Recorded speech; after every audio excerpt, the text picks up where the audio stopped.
Hey everybody, it's Steve here, and welcome back to Megaman. In this video we're going to take Cutman's weapon and go after Elecman.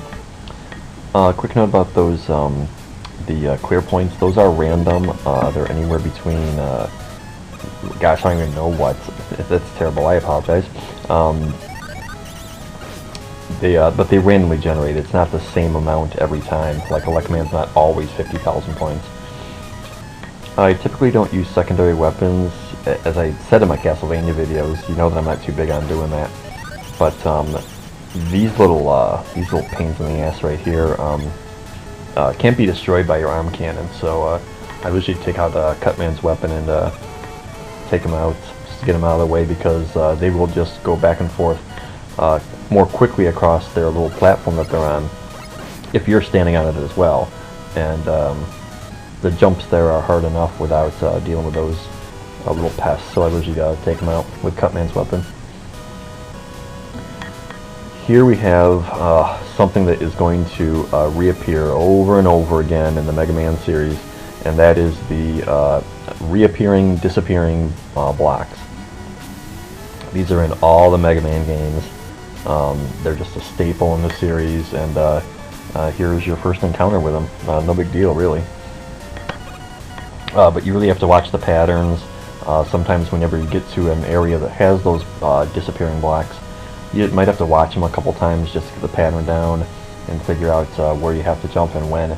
Because sometimes they require a leap of faith.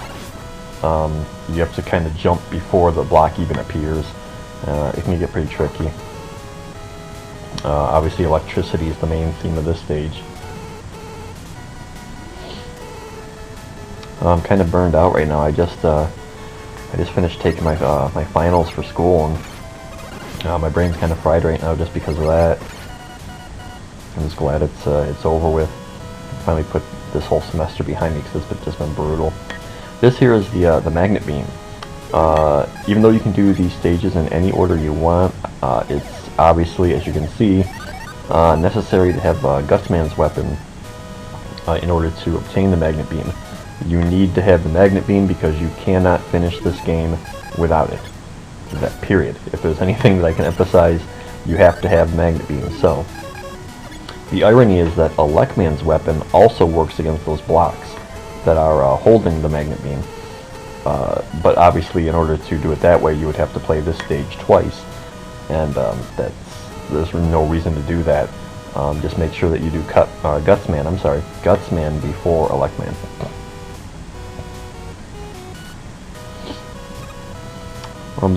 This area, this screen repeats again, and it kind of makes you feel like you're going in circles a little bit, but you're not.